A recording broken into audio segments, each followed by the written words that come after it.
હવે પૂજ્ય શ્રી પરમ ઉપકારી પરમ પૂજ્ય પ્રભુશ્રીજી ઉપદેશામૃત પાન 186માં ઉપદેશે છે. હવે અહીંયા પ્રભુશ્રી કહે, પહેલા એક મુમુક્ષુ કહે, ત્રીજા મુમુક્ષુ, કે ભ્રમ છે તે પર્યાય દ્રષ્ટિ છે અને આત્મા છે તે દ્રવ્ય દ્રષ્ટિ છે. પર્યાય દ્રષ્ટિ જે આપણી જગતમાં છે કે આ માણસ છે, આ સ્ત્રી છે, પુરુષ છે, હાથી ઘોડા, મકાન દુકાન, એ જે એની અવસ્થાઓ પૂતગલની જોઈએ છે એના પ્રત્યે આપણને રાગ થાય છે અને એ દ્રવ્યનો મૂળ પ્રકાર નથી. દ્રવ્ય તો શુદ્ધ દ્રવ્ય છે, બધે એક પૂતગલ પરમાણુ.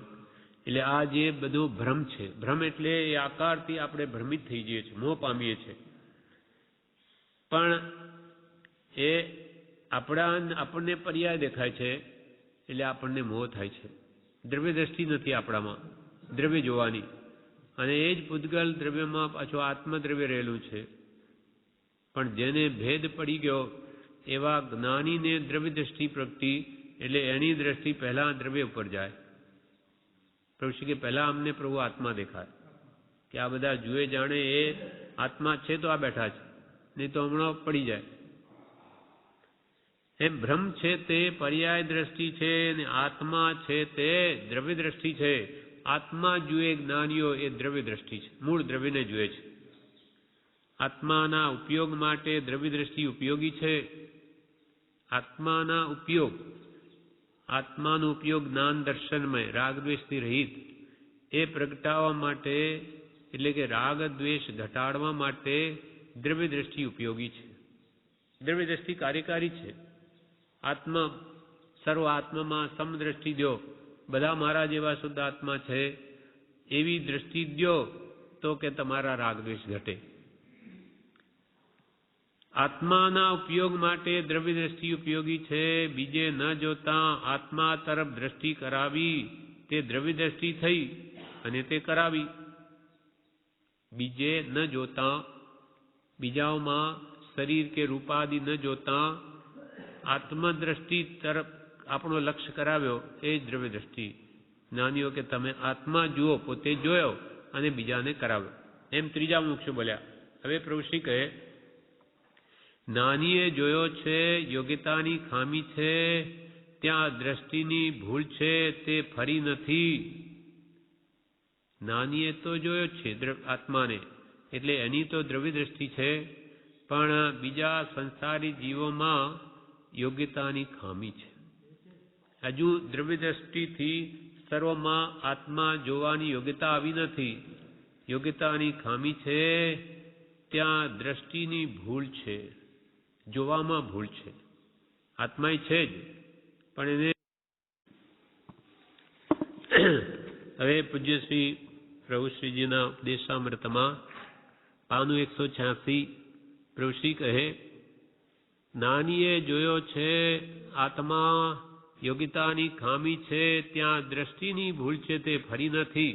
જ્ઞાનીઓ તો આત્માને જોયો, પણ જીવોમાં હજુ યોગ્યતાની ખામી છે, ત્યાં માત્ર દ્રષ્ટિની ભૂલ છે. માત્ર દ્રષ્ટિ કી ભૂલ है.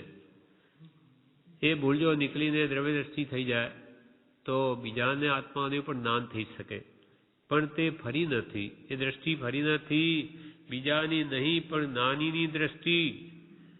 બીજાની નહીં કહેવાય, દ્રષ્ટિ જ્ઞાનીની જોઈએ, બીજાની નહીં. હવે શું કરવું, કઈ ઉપાય છે, શું કરવું?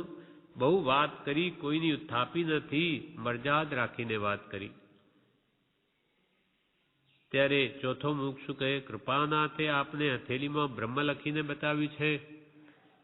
આપને તો કે કૃપાનાથ કૃપાળ દેવે બ્રહ્મ નહીં, ભ્રમ નહીં પણ બ્રહ્મ જુઓ, એટલે આપણે તો જાણે હથેલીમાં બ્રહ્મ આપ્યો છે. તો પ્રભુશ્રી કહે, કોણ ના પાડે છે, પણ એનું એની પાસે. એને તો આપણને માર્ગદર્શન આપ્યું. કઈ આત્મા કે છે આમાં આત્મો નથી આપ્યો, કોઈ અપ્પાજી વસ્તુ નથી. એમણે આપણને કહ્યું કે તમે ભ્રમ નહીં પણ બ્રહ્મ જુઓ, આત્મા જુઓ બધામાં, એમ કે છે. એમણે તો આપણને માર્ગદર્શન આપ્યું. પણ કોણ ના પાડે છે? પણ એની પાસે આપણે તો સમજવું ને. એણે તો આપ્યું, પણ આપણે સમજવું ને. હવે કરવું શું? ત્યારે બીજો મુક્ષુ કહે, જ્ઞાનીનો પલ્લો પકડવો. જ્ઞાની જાણે છે કે મોક્ષ પ્રાપ્તિ કેવી રીતે થાય, એનું શરણ લેવું. ત્યારે પ્રભુશ્રી કહે, એ ના કોણ પાડે છે? કે અમે કે ના પાડીએ છીએ કે જ્ઞાની શરણ ના લેવું, એનો પલ્લો ન પકડવો. પ્રભુશ્રી કહે, ના કોણ પાડે છે? પણ હવે અત્યારે આપણા હાથમાં શું છે? બીજા બધા પૂતગલ અને કર્મ સંજોગ. હવે શું? જ્ઞાનીનું શરણ કેમ પકડાતું નથી? તો કે એની વૃત્તિ બાહ્ય પૂતગલ પદાર્થોમાં છે, અને એનું પણ કારણ મૂળ કર્મનો સંજોગ છે. એટલે એની વૃત્તિ બાહ્ય પૂતગલોમાં જાય છે. હવે અત્યારે આપણા હાથમાં શું છે? બીજા બધા પૂતગલ અને કર્મ સંજોગ. હવે શું? તો હવે આપણે શું કરવું? ત્યારે પાંચમો મુક્ષુ કહે, સત્પુરુષાર્થ અને સદભાવ કરવાના બાકી છે. સત્પુરુષાર્થ આપણે કરવો અને ઉત્તમ ભાવના કરવી. ત્યારે પ્રભુશ્રી કહે, બધું કર્યું છે. અનંતકાળના પરિભ્રમણ એને પુરુષાર્થે કર્યા છે, સદભાવને કરી છે. પણ હવે છેલ્લું કહી દઉં છું, ભાવ અને શ્રદ્ધા પરમ દુલ્હા. એણે કઈ તે શ્રદ્ધા કરી તો પછી તાળી. અત્યારે આત્મભાવ અને શ્રદ્ધા, આ બે વાત હાથમાં છે. ચેતો મારો તો ભાવ તે માનું, હવે બીજું ન માનું. વાત છે માન્યાની, આ વાત આવી. ભાવ અને શ્રદ્ધા કરવી પડશે, માટે ચેતી જાઓ. કે આ બધાનું મૂળભૂત શ્રદ્ધા પરમ દુલ્હા. ભગવંતે જે કહ્યું કે તું આત્મા છું, 6 પદની દ્રઢ શ્રદ્ધા કરી લો. એ આત્મભાવ અને શ્રદ્ધા એ મોટી વાત છે. માટે અનંતકાળમાં જે આત્માની શ્રદ્ધા કરીને એ પ્રાપ્તિ કેમ થાય આત્માની, એ રીતે પ્રવૃત્તિઓ નહીં. માટે હવે ચેતો મારો તો એક આત્મભાવ, તેને જ મારું માનું, બીજું ન માનું. પણ વાત છે માન્યાની. અમે તો કે આ તમને કહી દીધું, પણ તમે માનો તો કામ થાય. વાત છે માન્યાની, આ વાત આવી. ભાવ અને શ્રદ્ધા કરવી પડશે, માટે ચેતો. ભાવ તમારે કરવા પડશે, શ્રદ્ધા પણ તમારે કરવી પડશે. નાની તો માત્ર દિશા બતાવે. માટે પ્રભુશ્રી કે હવે ચેતો અને ભાવ અને શ્રદ્ધા દ્રઢ કરી લો. આ પ્રમાણે આ તારીખનો બોધ પૂરો થયો. વિશેષ આપણે આવતીકાલે. હવે પરમ ઉપકારી પરમ પૂજ્ય પ્રભુશ્રીના ઉપદેશામૃતમાં પાનું 186 પ્રભુશ્રી કહે, દેવવંદન કરવા આવતી વખતે તથા જતી વખતે પ્રભુશ્રીએ કહ્યું,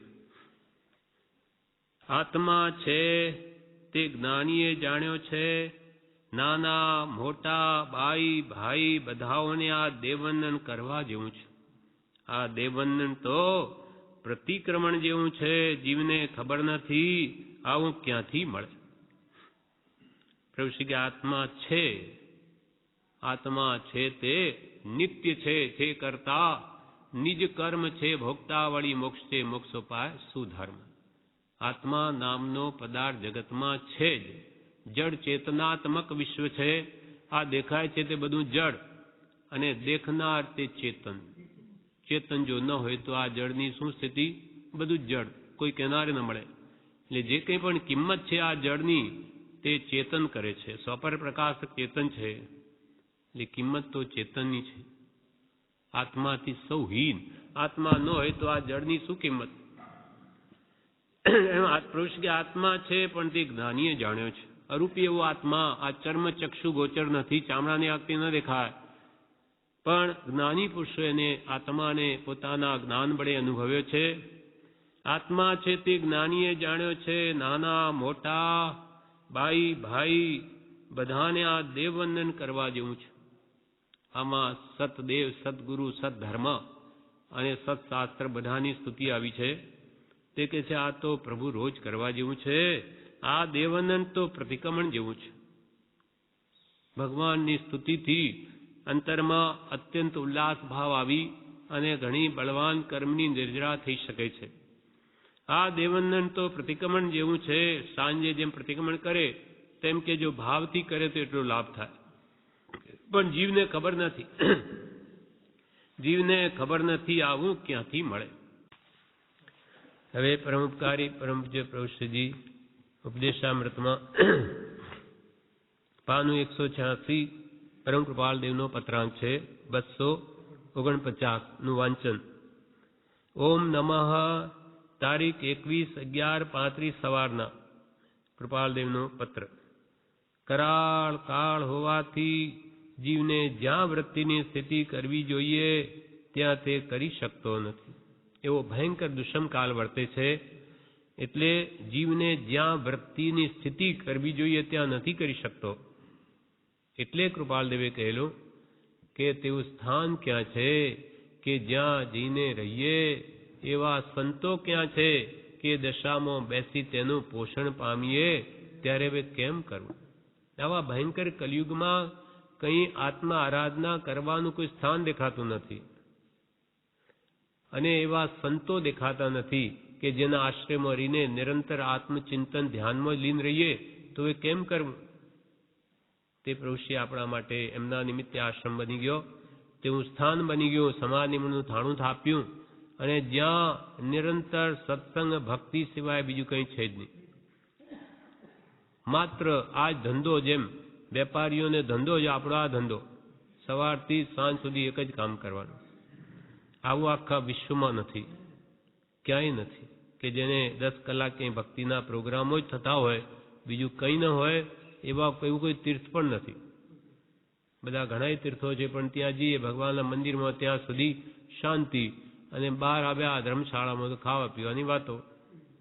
એટલે એવી જોગવાઈ અહીંયા પ્રભુશ્રીની અનંત કૃપાથી મળી આવી છે આજે.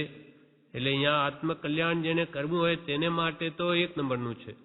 પણ અહીંયા રહીને વિષય કસાયની પ્રવૃત્તિ કે ગપ્પા મારવા હોય કે ગમે ત્યાં બાલા મારવા હોય કે માથા મારીને આગા પાછી કરવી હોય તો એને તો કોણ બચાવી શકે?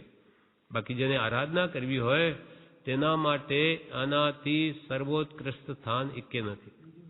એના માટે તો બીજા આશ્રમ માટે તો 20-25 વિશેષણો જુદા જુદા બ્રહ્મચારીજીએ પત્રોમાં આપ્યા છે. અખિલ ભૂમંડલ ભૂષણ, તીર્થ શિરોમણી, જીવતું જાગતું તીર્થ, એવી રીતે અનેક વિશેષણો આપ્યા છે. અને આપણને પણ ક્યાંય જઈએ તો ખબર પડે, કોઈ પણ તીર્થોમાં 1-2 દિવસ ગમે પછી શું કરીએ? ત્યાં આપોઆપ કરીએ શું એકલો માણસ? અહીંયા તો પ્રભુશ્રી કહે કે દાળવાય ઢોકળી. પ્રભુ દાળવાય ઢોકળી, દાળ ચઢાવી હોય, એનો ઘડો તપેલું મૂકી દીધું હોય દાળ સીજવા માટે, એમાં પછી આપણે ઢોકળી લાવી નાખી દે તો ભેગા ભેગી સીજી જાય. તેમ અહીંયા આ ધંધો, આ કર્મ કાપવાનું ચાલુ છે. એમાં જ્યારે મન આવે ત્યારે બેસો, મન આવે ત્યારે ઉઠી જાઓ, પાછા આવો, જેમ કરવું એમ કરો. એટલે જ્યારે તમારી ભાવના ત્યારે કે તૈયાર છે, એવું ક્યાંય નથી. અસ્થિ સ્નાનવત બહાર ક્રિયાઓ થઈ જાય છે. ભગવાનની ભક્તિ અડધો કલાક ને બહાર આવીને ખાવા પીવા હરો ફરો તો બધું ધૂળ ધાણી. અસ્થિ સ્નાન એટલે હાથી સ્નાન કરે, બહાર પાછી ધૂળ નાખે, એ પાછો મેલો ને મેલો. એટલે આત્મશુદ્ધિ કેવી રીતે થાય? તેવો યોગ અહીંયા છે. એટલે કે છે કરાળ કાળ હોવાથી, એવો ભયંકર કલયુગ હોવાથી, જ્યાં સત્પુરુષનો જોગ નથી, સત્સંગનો જોગ નથી, કરાળ કાળ હોવાથી જીવને જ્યાં વૃત્તિ, અનાદિની વૃત્તિ પાણીના ઢાળ જેવી છે. એટલે પ્રભુશ્રીને પણ કૃપા લખેલું, મુનિ વૃત્તિઓને રોકજો, મુનિ વૃત્તિઓને રોકજો. એ તો સાવ ધંધા કે વ્યવહારથી છૂટેલા છે. આપણે કેવી રોકવી વૃત્તિઓને? આપણે તો ઘરમાં બેઠા, ઘરમાં તો કેવા બધા મોહના નિમિત્તો હોય, સંસારમાં બધે હોય. એટલે કે છે વૃત્તિઓને રોકવાનું આ પ્રબળ સ્થાન છે. કરાળ કાળ હોવાથી જીવને જ્યાં વૃત્તિની સ્થિતિ કરવી જોઈએ પણ ત્યાં તે કરી શકતો નથી. સદ્ધર્મનો ઘણું કરીને લોપ જ રહે છે. વર્તમાન આ કાળમાં મોક્ષ માર્ગ બહુ લોપ. સદ્ધર્મ ધર્મ નામે તો ઘણું ચાલે, પણ આત્મધર્મ ક્યાં છે? આત્મવિચાર કર્તવ્ય રૂપ ધર્મ ભજવો યોગી છે. સદ્ધર્મનો ઘણું કરીને લોપ જ રહે છે. તે માટે આ કાળને કલયુગ કહેવામાં આવ્યો છે. આ કાળને કલયુગ. એમાં વૈજ્ઞાનિકો તો એને શું કહે, સાયન્ટિસ્ટો, હવે તો આ તો મશીનરી યુગ આવી ગયો, કલયુગ. અને હવે તો કે આ તો કોમ્પ્યુટરનો યુગ આવી ગયો, ઇલેક્ટ્રોનિક યુગ આવી ગયો. પણ અહીંયા તો જ્ઞાનીઓ કળી એટલે પાપનો યુગ આવ્યો. ભૌતિક સાધનો વધ્યા, જેટલા ભૌતિક સાધનો વધ્યા એટલે આત્માનો ભૂલાવો થાય છે. આત્મા પરાધીન થતો જાય છે, પરને આધીન. આ બધી મશીનો ન હોય તો હું કેવી રીતે જીવું, ફલાણું ન હોય તો કેમ થાય, એમ પરને આધીન જીવ બનતો જાય છે રોજે, અને આત્મા ભૂલાતો જાય છે. અને તે વિષયોમાં તો વૃત્તિ છે જ.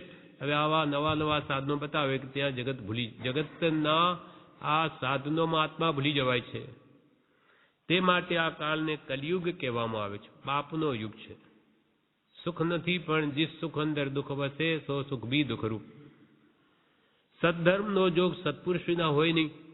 કૃપાલ કે સત એટલે આત્મધર્મ નો જોગ તો સત્પુરુષ વિના હોય નહીં. કારણ કે અસતમાં સત હોતું નથી.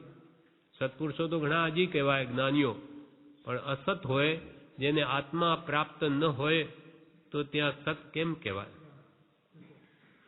સદધર્મનો જોગ સત્પુરુષ વિના હોય નહીં, કારણ કે અસતમાં સત હોતું નથી. અહીંયા સત્પુરુષ હાજર નથી માનો કે, પણ આ જે ગોઠવણ કરી તે સત્પુરુષે કરી છે, આપણે નથી કરી. વચનો પણ છે, અને આ જે ભક્તિની યોજના પણ જ્ઞાનીએ કરી છે, આપણે નથી કરી. એની આજ્ઞાથી થઈ રહ્યું છે. હવે પૂજ્ય શ્રી પ્રભુશ્રીજી ઉપદેશામૃતમાં જણાવે છે, પરમ કૃપાલદેવનો જ પત્ર છે 249. એમાં કૃપાલદેવે કહ્યું, ઘણું કરીને સત્પુરુષના દર્શનની અને જોગની આ કાળમાં અપ્રાપ્તિ દેખાય છે. ઘણું કરી મોટે ભાગે સત્પુરુષના દર્શન જ દુર્લભ છે આ કાળમાં. જોગની વાત તો પછી છે, એ ક્યાં છે? ઘણું કરીને સત્પુરુષના દર્શનને જોગની આ કાળમાં અપ્રાપ્તિ દેખાય છે. જ્યારે એમ છે ત્યારે સદ્ધર્મરૂપ સમાધિ મુમુક્ષુ પુરુષને ક્યાંથી પ્રાપ્ત થાય? સતધર્મરૂપ સમાધિ, આત્મધર્મ સમજાઈ જઈ અને એના પરિણામ સ્વસ્થ થઈને સ્વરૂપમાં સ્થિતિ કરી શકે, એવું ક્યાંથી હોઈ શકે? નાની પુરુષનો જ યોગ દુર્લભ છે. તો સતધર્મ પરિણમી અને આત્મ સ્વસ્થતા એને પ્રાપ્ત હોય કેવી રીતે બને? ત્યારે સદ્ધર્મરૂપ સમાધિ મુમુક્ષુ પુરુષને ક્યાંથી પ્રાપ્ત હોય? અને અમુક કાળ વ્યતીત થયા છતાં જ્યારે તેવી સમાધિ પ્રાપ્ત થતી નથી, ત્યારે મુમુક્ષુતા પણ કેમ રહે? ઘણી આરાધના કરે છતાં પણ કંઈ જ્ઞાન પ્રાપ્તિ ન થાય તો એની મુમુક્ષુતા કેમ ટકે? જેમ કે પ્રભુશ્રીજી ખૂબ મંત્રની આરાધના કરી, કંઈ દેખાય નહીં, જ્ઞાન પ્રાપ્ત થાય નહીં, એટલે કૃપાલને કે આટલું બધું રાત દિવસ ધૂન લગાવી કંઈ દેખાતું તો નથી. ત્યારે કૃપાલને કહે, મુનિ શું જોવું છે, જારી રાખો. આ તો ઉપર હતા એટલે કહી દીધું, હિંમત આપી. એ ઉપર ન હોય તો બહુ કર્યું, હવે મૂકો. જેમ કે એક ઠેકાણે ખાડો ખોદ્યો, 100 હાથ ખોદ્યો, પાણી ન નીકળ્યું, ચાલો હવે બીજા ગુરુને પકડો. ત્યાં 150 હાથ ખોદ્યું, ત્યાંય પાણી ન નીકળ્યું. હવે ત્રીજો, ત્યાં 200 હાથ ખોદો તોય પાણી ન નીકળ્યું. આમ જુદા જુદા કરે, બધી મહેનત ફોક જાય. એટલે જ્ઞાની કે એક ઠેકાણે ખોદને પહેલા પૂરેપૂરી આ સત્પુરુષ છે કે નહીં તપાસ કરી, અને એક જ ઠેકાણે 500 હાથ ખોદ ધીરજ રાખીને, તો પાતાળ ફૂટે અને પાણી કદી નહીં ખૂટે. પણ એવી ધીરજ જોઈએ. પ્રભુને ધીરજ આપી તો એ તો વળગી રહ્યા અને જ્ઞાન પામ્યા. એવી ઊંચી દશા. એટલે કે છે કે જ્યારે સત્પુરુષ નથી ત્યારે એ સમાધિ મુમુક્ષુની, એ જ્યારે તેવી સમાધિ પ્રાપ્ત થતી નથી ત્યારે મુમુક્ષુતા પણ કેમ ટકે? ઘણું કરીને જીવ જે પરિચયમાં રહે છે તે પરિચયરૂપ પોતાને માને છે. જેનો પ્રગટ અનુભવ પણ થાય છે કે અનાર્ય કુલમાં પરિચય કરી રહેલો જીવ અનાર્ય રૂપે પોતાને દ્રઢ માને છે અને આર્યત્વને વિશે મતિ કરતો નથી. કૃપાલદેવ કે જેવો સંગ જેવો રંગ, મોટા ભાગે એવું લાગે. જેવા પરિચયમાં રહે તેવો થઈ જાય. જેનો કે પ્રગટ અનુભવ થાય. અનાર્ય કુલમાં જે અનાર્ય લોકો છે એને આર્યની વાત કરીએ ને ગમે નહીં, બેસે નહીં મગજમાં. એટલે અનાર્ય કુલમાં પરિચય કરી રહેલો જીવ ને અનાર્ય રૂપે પોતાનો દ્રઢ માને, કે અમારે તો એ જ આચાર હોય અને આર્યત્વને વિશે મતિ કરતો નથી. જેમ ક્ષણિક મહારાજનજી ભીલને પહેલા જ્ઞાની પુરુષ મળ્યા જંગલમાં, ત્યારે એણે કહ્યું કે તું વિનય જોઈ, ભગવાન જાણે છે જ્ઞાની ગુરુ કે આ ભાવિ જીવ છે, એને શું થવાનો છે, એટલે કે તું પ્રતિજ્ઞા લે કંઈ. તો કે હું શાની પ્રતિજ્ઞા? તો કે માંસ નહીં ખાવાની. તો કે એ તો નહીં બને, એ તો અમારે રોજ માંસ તો અમે ખાવાનું જોઈએ, એના વગર અમે શું ખાઈએ? એ તો અમારો ખોરાક જ છે. એમ અનારી કુલમાં રહેલો જીવ એને એની મતિ ત્યાં જ પહોંચે. ભગવાન એ તો જ્ઞાની હતા એટલે કીધું કાગડાનું માંસ છોડી શકે? તો કે એને અમે તુચ્છ ગણીએ છીએ, નથી ખાતા. તો એની પ્રતિજ્ઞા લઈ લે. એક પચખાણ એનું લીધું. નાની જાણે છે કે અંત વખતે એને આ જ થવાનું છે, આ ઉપયોગી. અંત વખતે વ્યાધિ આવ્યો, એની દવા જ કાગડાનું માંસ. હવે બધાએ કીધું ખાઈ લે, બિલમાં એમાં શું? પણ નહીં, એ વાત જવા દો. એ તો મેં મહાપુરુષ આવેલા એને પ્રતિજ્ઞા આપી છે કે નહીં જ ખાઉં. તો એમણે કીધેલું મરી જાય તો નહીં કરતો, કે નહીં કરું, એવી મેં વચન આપેલું, નહીં જ કરું. તો એની એ દ્રઢતાથી ત્યાંથી દેવલોક જાય છે. દેવલોકમાંથી પછી ક્ષણિક મહારાજા થાય છે. અને ભગવાન અનાથી મુનિ મળે ત્યારે સંકિત પામે, મહાવીર મળે ત્યારે ભગવાન મહાવીર ક્ષાયક સંકિત પામે અને ભગવાનની અત્યંત ભક્તિથી તીર્થંકર પદ પ્રાપ્તિ કરે, એનો ગોત્ર બાંધે.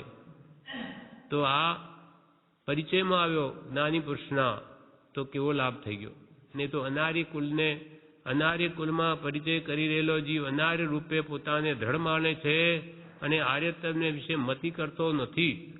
આ તો જ્ઞાની ગુરુ, એના ભાગ્ય પૂર્વનો સંસ્કાર, એટલે આ મેળ બેઠો, બાકી કોઈ છોડે નહીં પોતાના આચાર માટે.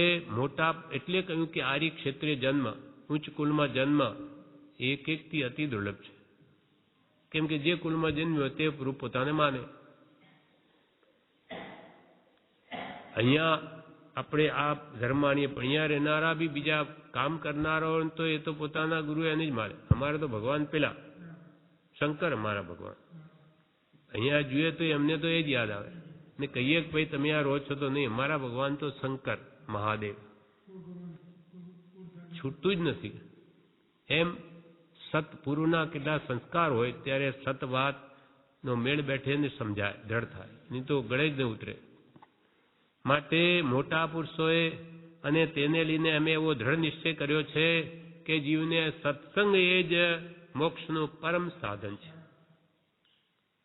સત્સંગ કૃપાલ કે અમે અને મોટા પુરુષો, તીર્થંકરો વગેરે પૂર્વે અનંતા જ્ઞાનીઓ થઈ ગયા, એ બધાએ અમે એવો નિર્ણય કર્યો કે આ જીવને જેવો સંગ જેવો રંગ લાગે, માટે એને સત્સંગમાં જો રાખવામાં આવે તો સતનો રંગ પણ લાગ્યા વિના રહે નહીં.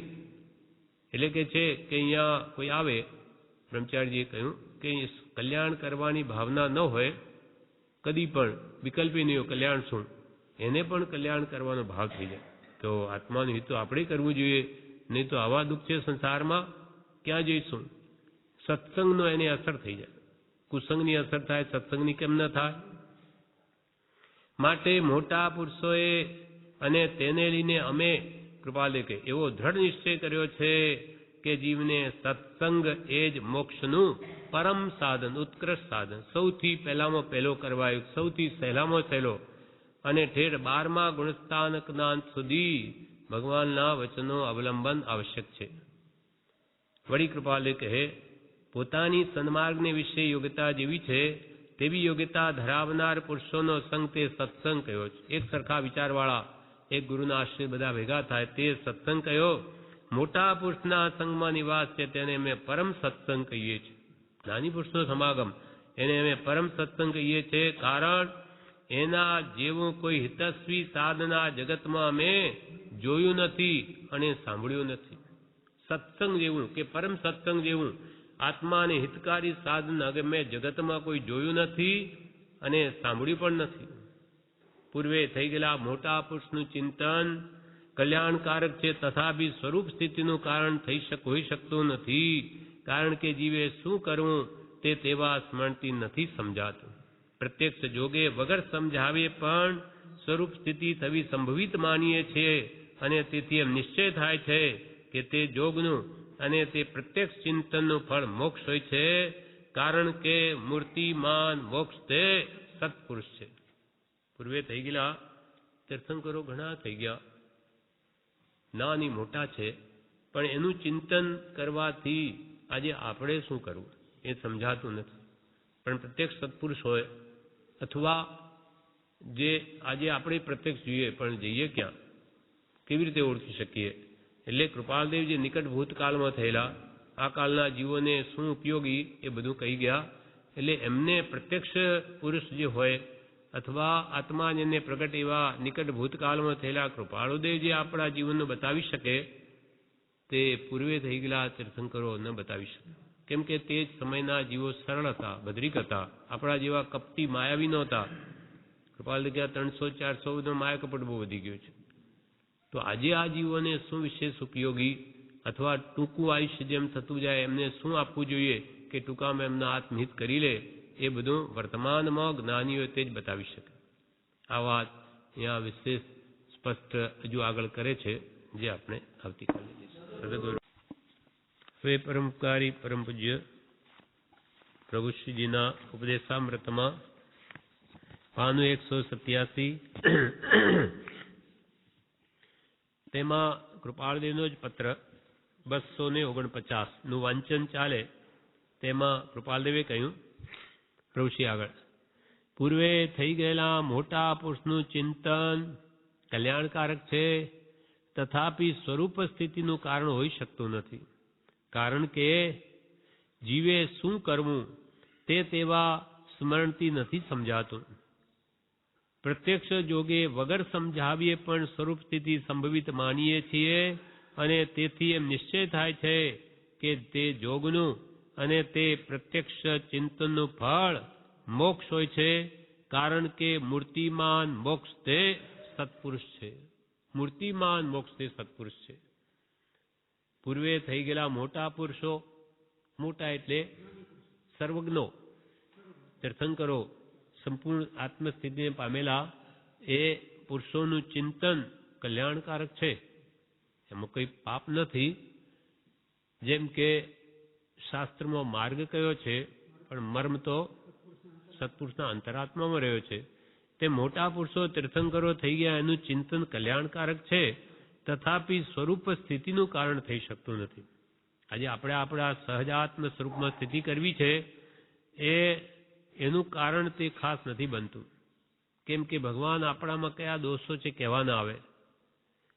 કારણ કે જીવે શું કરવું તે તેવા સ્મરણથી, એ ભગવાનના સ્મરણ કરવા માત્રથી નથી સમજાતું. અને પ્રત્યક્ષ જોગે તો વગર સમજાવીએ પણ સ્વરૂપ સ્થિતિ સંભવિત માનીએ છે. નાનીનો પ્રત્યક્ષ જોગ હોય તો એ માનો કે કંઈ પણ ન સમજાવે તો પણ સ્વરૂપ સ્થિતિ સંભવિત માનીએ. કૃપાલદેવને નરોડામાં કે ક્યાં 5 મુનિઓ એમના પાસે ગયા, બેઠા. કૃપાલદેવ બોલતા જ નથી, અને વળી ઉપરથી કે અમારે આજે કંઈ બોલવું નથી. બેઠા રહ્યા 11 વાગ્યાના તે સાંજના 4 વાગ્યા સુધી કૃપાલદેવનું મોઢું જ જોયા કર્યું. 5 કલાક સુધી 5 મુનિઓ. પછી કે મુનિઓ શું કરો છો?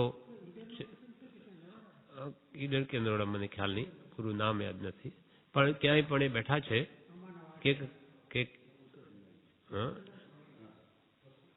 ના બસોમાં હોય કે ક્યાં બી હોય, ગમે ત્યાં હોય, આ બેઠા છે એમના આગળ. ત્યાર પછી કૃપાલદેવ છેલ્લે 5 કલાક પછી કહે છે કે મુનિઓ શું કરો છો? આજે અમે બી વાવીએ છીએ, તે ખોતરશો નહીં. બી શું વાવ્યું? બસ એમાં એ બોધ થઈ ગયો એમને જે થવું હોય તે.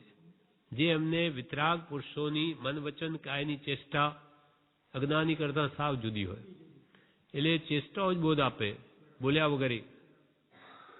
પણ કે છે પૂર્વે થઈ ગયેલા મહાત્માના ચિંતન માત્રથી સમજાતું નથી. હા હા હા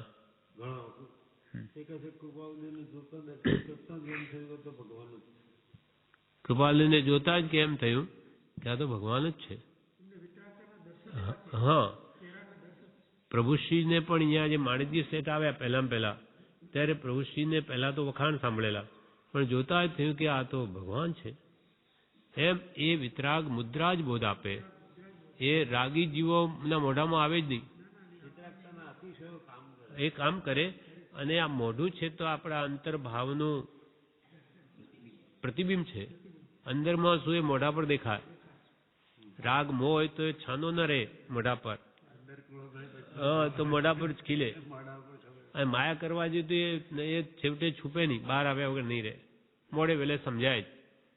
એટલે કે છે એ મહાપુરુષો કે પ્રત્યક્ષ જોગે તો વગર સમજાવે પણ સ્વરૂપ સ્થિતિ સંભવિત માનીએ છે, અને તેથી એમ નિશ્ચય થાય છે કે તે જોગનું અને તે પ્રત્યક્ષ ચિંતનનું ફળ મોક્ષ હોય છે, કારણ કે મૂર્તિમાન મોક્ષ તે સત્પુરુષ છે. પ્રત્યક્ષ યોગનું, મહાપુરુષોનો પ્રત્યક્ષ યોગ હોય અને એમનું જો પ્રત્યક્ષ ચિંતન થાય એમની વિતરાગતાનું, મુદ્રાનું કે ચેષ્ટાનું, તો પણ એનાથી મોક્ષ થઈ જાય. કારણ કે સત્પુરુષ તો મૂર્તિમાન મોક્ષ છે, સાક્ષાત મોક્ષનો અવતાર, એટલે પ્રત્યક્ષની બલિહારી છે. એટલે આગળ કે છે મોક્ષે ગયા છે એવા અરહંતાદિક પુરુષનું ચિંતન ઘણા કાળે ભાવાનુસાર મોક્ષાદિક ફળદાતા હોય છે. સમ્યક્ત્વ પામ્યા છે એવા પુરુષનો નિશ્ચય થયે અને યોગ્યતાના કારણે જીવ સમ્યક્ત્વ પામે છે. મોક્ષે ગયા છે અનંતા પુરુષો પૂર્વે મોક્ષે ગયા અનંત આદિક, એ પુરુષનું ચિંતન ઘણા કાળે ભાવ અનુસાર મોક્ષ આદિક ફળદાતા હોય, પણ એમાં સમય બહુ ચાલ્યો જાય. જ્યારે કે જે સંકિત માત્ર પામ્યા છે એવા જ્ઞાની પુરુષનો નિશ્ચય થયે, આ કૃપાલદેવ સાચા પુરુષ છે એવો જો નિશ્ચય થઈ જાય અને પોતાની પછી યોગ્યતા જોઈએ, એની આજ્ઞા આરાધવાની. સમ્યક્ત્વ પામ્યા છે એવા પુરુષનો નિશ્ચય થયે અને યોગ્યતાના કારણે જીવ સમ્યક્ત્વ પામે છે. એ તો સર્વજ્ઞ પુરુષો, પણ અહીંયા તો સમ્યક દ્રષ્ટિ મહાત્મા હોય એનો પણ જો નિશ્ચય થાય ને એની આજ્ઞા આરાધે તો એ સંકિત પામે, ત્યારે પહેલાથી ન થાય. એટલે પ્રત્યક્ષની બલિહારી છે. હવે પરમ પૂજ્ય પ્રભુશ્રીજી ઉપદેશામૃતમાં જણાવે છે, પાનું 187. પ્રભુશ્રી કહે આત્મા કરવા જ આવ્યો છે, પણ કર્મને કર્મ જ કરે છે તે બંધન છે. પહેલા જે પત્ર કૃપાલદેવનો વંચાયો 249માં પ્રભુશ્રીની હાજરીમાં, તેના વિશે હવે કૃપાલદેવ કહે છે, હવે પ્રભુશ્રી કહે કે આત્મા કરવા જ આવ્યો છે, કે આશ્રમમાં તમે બધા આવ્યા તો આત્મકલ્યાણ કરવા માટે આવ્યા છો. આત્મા કરવા જ આવ્યો છે, પણ કર્મને કર્મ કરે છે તે બંધન છે. જો અહીંયા આવીને પણ આત્માર્થના લક્ષ્ય ભાવ પરિણામની શુદ્ધિ, સત્સંગ, ભક્તિ, સ્વાધ્યાય, સ્મરણ વડે ન કરે તો કે અહીંયા કર્મ બાંધે. આશ્રમમાં આવ્યા એટલે કલ્યાણ થઈ જાય એવું નથી, નિમિત્ત છે. આ તો કરવું હોય તેના માટે શ્રેષ્ઠ નિમિત્ત. પણ યાર એને રાગ દ્વેષ કે ગમે તેમ વાતોમાં જ વખત વ્યતીત કરી દે તો અહીંયાથી પણ નરકે જઈ શકાય એવું નથી.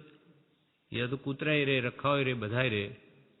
પણ જે આ નિમિત્ત વડે ભાવ શુદ્ધિ કરશે, મોક્ષ કયો નિજ શુદ્ધતા તે પામે તે પંથ. સમજાવ્યો સંક્ષેપમાં સકળ માર્ગ નિર્ગ્રંથ. ભાવ શુદ્ધિના પ્રબળ નિમિત્તો છે. અહીંયા બેઠા શા માટે કે કંઈક આપણને વસ્તુ સ્વરૂપ સમજાય તો અસતની નિવૃત્તિ સતમાં આવે. જીવ વિષય વિકારના કારણો મૂકી દઈને આત્મધર્મ વડે અથવા બહિરાત્મ પણ મૂકીને અંતરાત્મા થાય, જેથી પરમાત્મા સ્વરૂપ પ્રગટે. એના માટે આ બધા નિમિત્તો છે. આત્મા કરવા જ આવ્યો છે, પણ કર્મને કર્મ કરે છે તે બંધન છે. કૃપાળુદેવના વચન 20 દોહા અપૂર્વ છે, પણ જીવે સામાન્ય કરી નાખ્યા. પ્રભુશ્રી કહે કૃપાળુદેવે જે 20 દોહા લખ્યા છે અપૂર્વ છે. અપૂર્વ કેમ કે પૂર્વે આ જીવે પોતાના દોષો જોઈ અને કાઢ્યા નથી. વ્રત તપ પણ ઘણા કર્યા, પણ અંતરાત્મ શુદ્ધિ થવી જોઈએ. અંતરંગ વાસનાઓ ઊંડી પડેલી એ જવી જોઈએ. એ નહીં ગઈ, માટે બધી અનંત વારની બધી ક્રિયા ફોક ગઈ. વ સાધન બાર अनंत कियो तदपि कछु हाथ अजुन पर्यो, अब क्यों न विचार है मन से, कछु और रहा उन साधन से, पण बिन सदगुरु कोई न भेद ले. मुख આગલ है कह बात कहे, તું પોતે જ પરમાત્મ સ્વરૂપ છે, કહ બાત કહે, મુખ આગલ है પણ બિન સદગુરુ કોઈ ન ભેદ લે. સત્પુરુષ દ્વારા જ આત્મ સ્વરૂપને સમજે તો જ એનો લક્ષ્ય આવી શકે એમ છે. એટલે અહીંયા કહ્યું કૃપાળુ દેવના વચન 20 દોહા પૂરો છે, પણ જીવે સામાન્ય કરી નાખ્યા. આપણે તો રોજે બોલીએ છીએ એમ સામાન્યપણું થઈ ગયું છે. એમાં કહેલો જે ગૂઢ ભાવ મર્મ રહસ્ય એ જીવનમાં ઉતાર્યું હોય તો દોષ ગયા વના રહે નહીં, પણ જીવે સામાન્ય કરી નાખ્યા. અલૌકિક દ્રષ્ટિથી વિચાર નથી કર્યો, અલૌકિક દ્રષ્ટિથી વિચાર નથી કર્યો. આવું ચિંતામણી રત્ન તે કાંકરાની માફક જાણ્યું. આવું જે મનુષ્ય ભાવની અમૂલ્ય તક ચિંતામણી રત્ન કરતા પણ વિશેષ છે, પણ એને તો કાંકરાની માફક જાણ્યું. જે કાંકરાની કિંમત ન હોય તેમ એને તો રત્નની પણ પરીક્ષા કરી ન શક્યો કે મને માનવ દેહ મળ્યો છે. 10 દ્રષ્ટાંતે દુર્લભ, સમ્યક દ્રષ્ટિ એવા દેવોને પણ દુર્લભ. એ તો ઈચ્છે છે માનવ દેહ નથી મળતો, જે આપણને પ્રાપ્ત છે એ આવું ચિંતામણી રત્ન માનવ દેહ તેને કાંકરાની માફક જાણ્યું.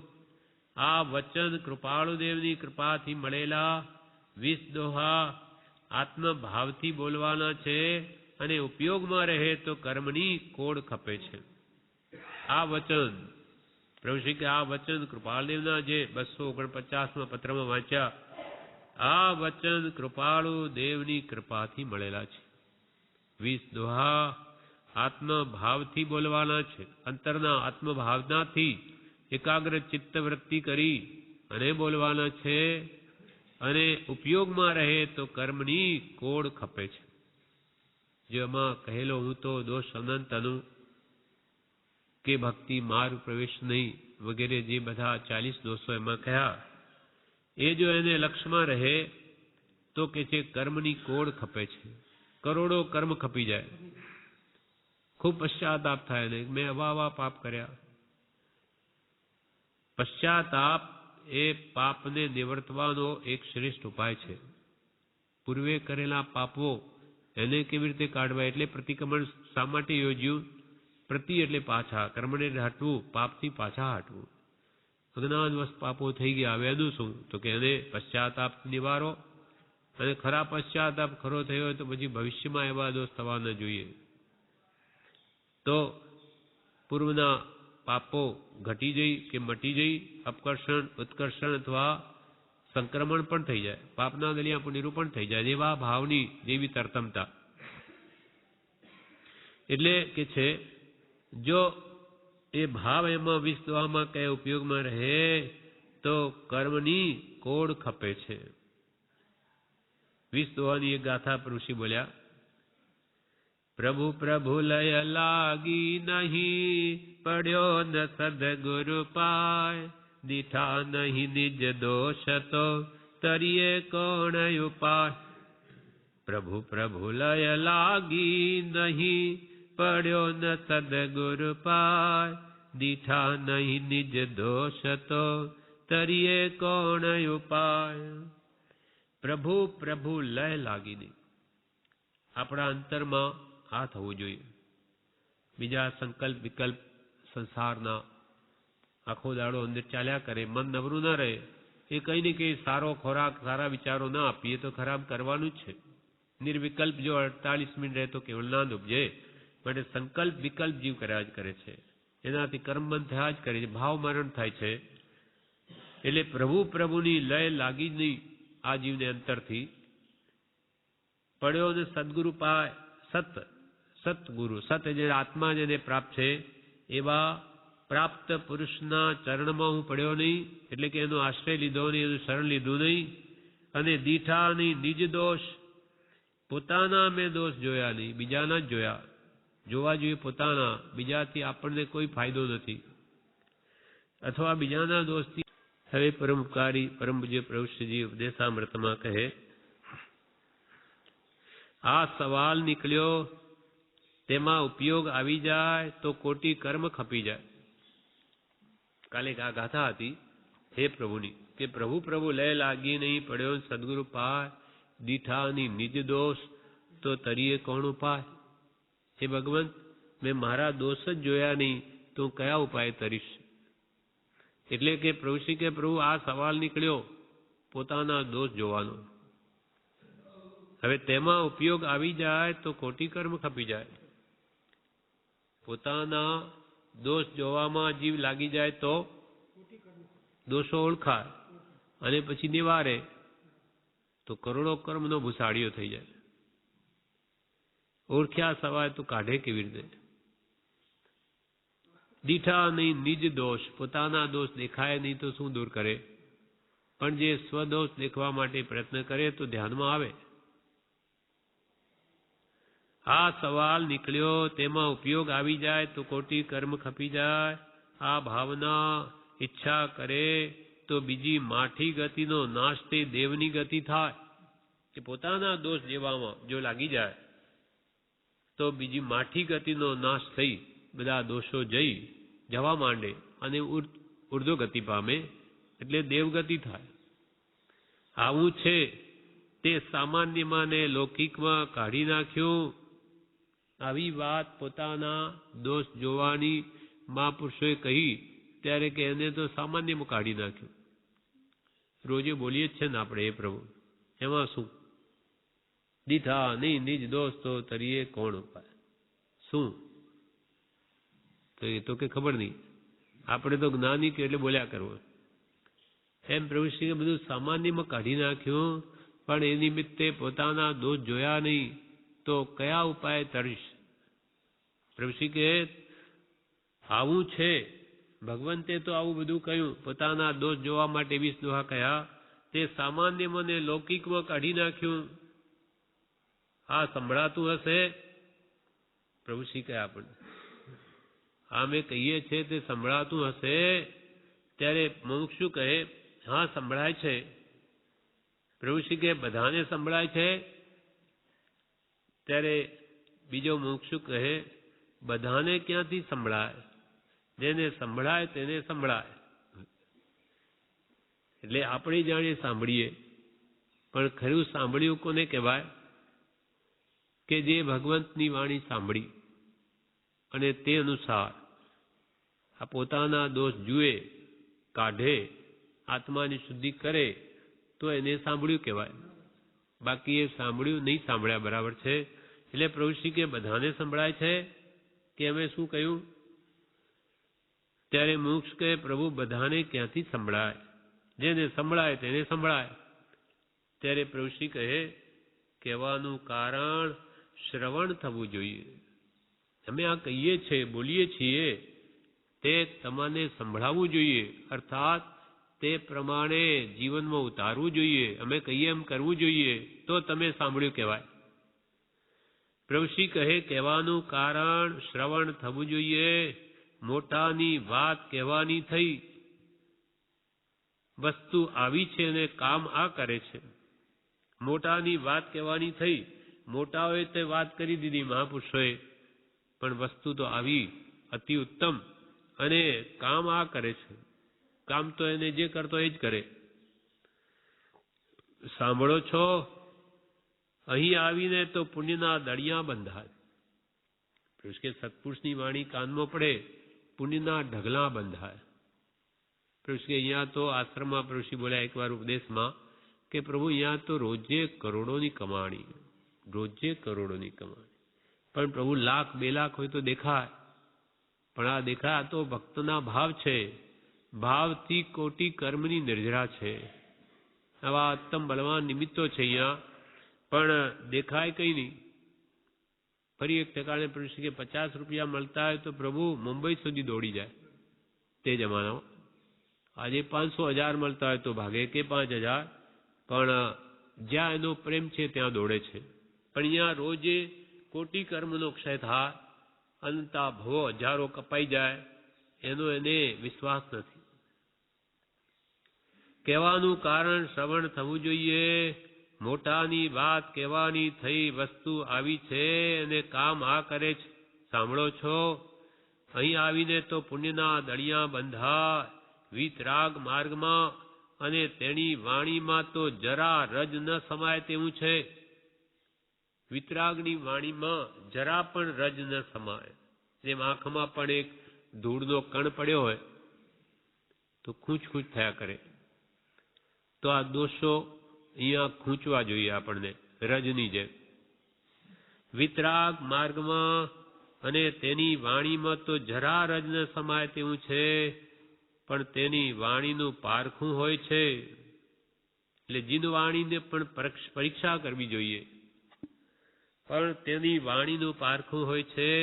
જેવી રીતે કોઈ બીજી વસ્તુનું પારખું હોય છે તેમ સોનાની પરીક્ષા જેમ કસોટી ઉપર ઘસવાથી થાય તેમ આ ભગવાનની વાણીની પરીક્ષા તો કોઈ વૈરાગી જ કરી શકે, બીજા ન કરી શકે.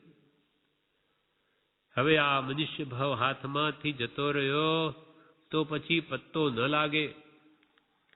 હવે આ મનુષ્ય હાથમાંથી જતો રહ્યો તો પછી પત્તો ન લાગે. માટે જોગ અપૂર્વ છે. માટે જોગ અપૂર્વ છે. આ કાનમાં પડે છે તો લાભ થાય છે. માટે વિશેષ શું કહેવું કે તમારા કાનમાં પ્રભુ આવા વિતરાગના વચનો પડે એ તમારા મહાભાગ્ય છે. આ કાનમાં પડે છે તો લાભ થાય છે. આ જોગ અપૂર્વ છે. વારંવાર આવા જોગ નથી આવતા. ભગવાનની વાણી કાન સુધી આવવામાં પણ ઘણું ઘણું પુણ્ય જોઈએ છે. માટે શું વિશેષ કહેવું? વિશેષ કે અમે શું કહીએ? પણ તમે એ વાણીને સાંભળીને તમારા જીવનમાં ઉતારો. ભગવંતોને તો એ કહેવું છે કે જેથી તમારો આત્મા પણ નિર્મળ થઈ પોતાનું ભગવત સ્વરૂપ છે તે બહાર આવે, પ્રગટે અને અનંત સુખને તમે પામો. એ જ મહાપુરુષોની તો ભાવના છે કે કરુણા છે. એ સર્વજીવ આત્માવસ્થા પ્રત્યે હો, અન્ય અવસ્થા પ્રત્યે ન હો. બધા જીવો વહેલા વહેલા મોક્ષે જાઓ અને સર્વ દુઃખથી મુકાઓ. એ સર્વ જ્ઞાની પુરુષોની ભાવના છે. આ પ્રમાણે વિશે જણાવે છે જે આપણે આવતીકાલ લઈશું. હવે પરમુપકારી પરમ પૂજ્ય પ્રભુશ્રીજી ઉપદેશામૃતમાં જણાવે છે પાનું 187 પાન. પ્રભુશ્રી કહે ટૂંકામાં કહેવાનું કે ભાવ છે અને પરિણામ છે. પોતાના ભાવથી સમકિત અને કેવળ જ્ઞાન પામે. એમાં સૂક્ષ્મ ફરક છે. મને ખબર નથી પણ છે ફરક. શાસ્ત્રીય પ્રમાણ આમ સામાન્ય રીતે પરિણામ એટલે ભાવ જ થાય, પણ થોડોક સૂક્ષ્મ ફરક છે. કે ટૂંકામાં કહેવાનું કે ભાવ છે અને પરિણામ છે. ભાવ પોતાના જ જે પોતામાં પરિણમે તે કઈ પરિણામ કહેવાય. જે ભાવ તો બધા ઉત્તમ ભાવો આપણે કરીએ છીએ, પણ તે રૂપ થઈ જવું, પરિણમન થઈ જવું તે પરિણામ, એવો ખ્યાલ છે. કે પરિણમે તો પરિણામ, નહીં તો ભાવ. ભાવ છે ટૂંકામાં કહેવાનું કે ભાવ છે ને પરિણામ છે. પોતાના ભાવથી જ સમકિત અને કેવળ જ્ઞાન પામે. કઈ આશીર્વાદથી ન થાય કે ભાઈ ગુરુ આશીર્વાદ આપે એટલે સમકિત થઈ જાય, એવું નથી. પોતે રીતે પોતાના ભાવ પરિણમાવે તો સમ્યક દર્શન થાય અને કેવળ જ્ઞાન પણ થાય. પણ પોતાનાથી જ, પોતે જ પોતાનો મિત્ર ને પોતે જ પોતાનો વેરી છે. આ કેવી ખરી વાત છે. એટલે કોઈ આપણે મોક્ષે જવું હોય તો કોઈ રોકી ન શકે, અને ન જવું હોય ને તો ભગવાને લઈ નહીં શકે. કૃપાલે કે બંધાવાના કાવીને પરમાત્મા પણ છોડી શકે નહીં, અને છૂટવાના કામીને પરમાત્મા પણ બાંધી શકે નહીં. કેમ કે સર્વ જીવ સ્વતંત્ર છે. આ સ્વતંત્રતા છે એટલે જ ભગવાન કે તું શીઘ્ર તારા ભાવને સમ્યક પ્રકારે પરિણમાવીને મુક્તિ મેળવી દે. ભાવ અને પરિણામ છે ટૂંકામાં કહેવાનું પોતાના ભાવથી સમકિત અને કેવળ જ્ઞાન પામે.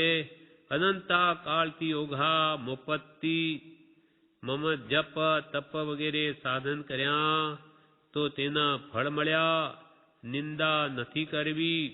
પણ આ કોઈ અપૂર્વ વાત છે. પ્રભુશ્રી કહે, અનંત કાલથી આ જીવે શું દીક્ષા નથી લીધી?